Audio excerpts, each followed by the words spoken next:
Это 9-й отрывок из повествования о тяжелых жизненных и политических событиях в одной из стран на планете.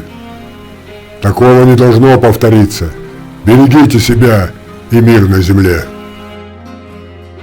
Узнал по хищной пластике движений и по глубокому, уродливому шраму. Этот шрам он не забудет никогда.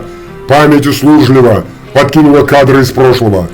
Там в горах, когда ходили в разведку, сослуживцы шутили: берем Леху, прикладом бить не надо, хватит его кулака. Алексей всегда боялся своей силы, еще в юности, опасаясь покалечить противника. Не знал он, что за сила в его руках, и не только в руках, во всем теле. Видно, природы так дано. В детстве, когда защищал соседнего парнишку, получился конфликт между ним и взрослыми парнями. Родители, чтобы не разводить скандал, заплатили потерпевшим за сломанные челюсти и больничные листы. Отец не ругал его, только сказал, что не надо так, сынок, будь аккуратней и не наноси вред своим родным. Пронеслись эти мысли об отце и матери, отозвались в сердце тупой ноющей болью. Где-то глубоко внутри начало щипать, поднималась горькая обида на этот несправедливый мир, на проклятое время. Ничего уже не вернуть, и единственной мыслью теперь найти и воздать по заслугам тем, кто привык убивать безнаказанно. Слезы зажгли глаза, но Алексей лишь сильнее сжал челюсти, набрал полную грудь воздуха, до предела напряг мышцы тела, а затем медленно выдохнул, заставляя себя успокоиться. Да, это был Аслан, и вот теперь этот зверь, эта мразь, которая должна быть гнить в тюрьме пожизненно, стоял здесь, в роскошном кабинете. Значит, Арбеков и Аслан одно лицо? Неужто он депутат? Просто это не может быть. Наше предательство в верхах помогло ему не только выйти на свободу, но и легализоваться под новой фамилией.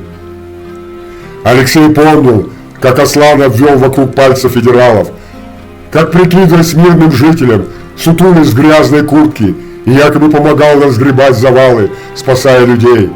Его сгубила одна из спасенных женщин, узнала, залилась в безумном вопле, на ее глазах истязал он, его люди, ее дочь.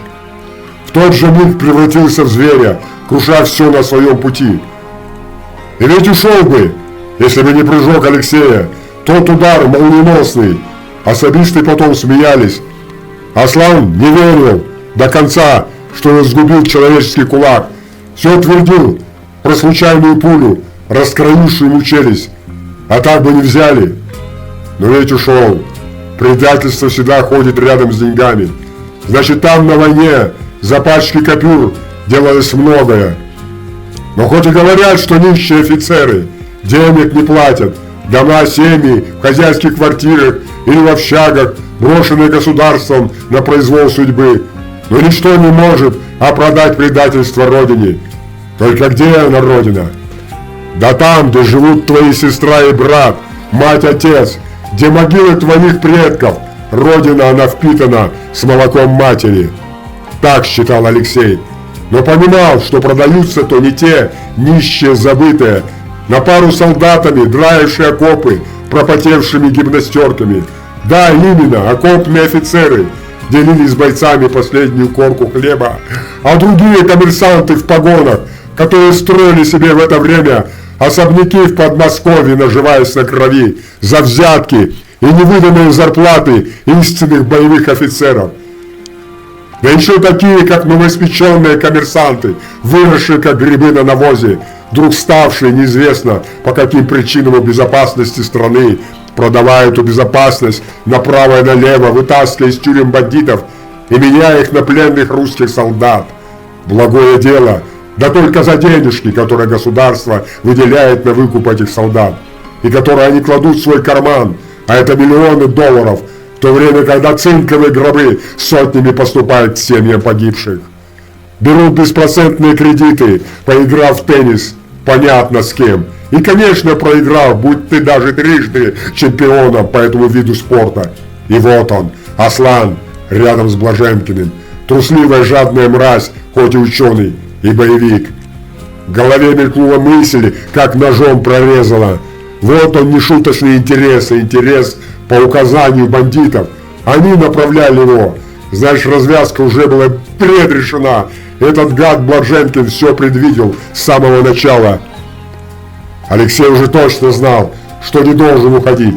Чтобы наказать убийц, нужно во всем разобраться, пока судьба дает ему такой шанс. Он уже не сомневался, что было причиной всех неприятностей. Хотя отец и милиция после его смерти не реагировали на слова Алексея. Просто это у вас личная неприязнь, а личная неприязнь — это не факты, помнились слова следователя.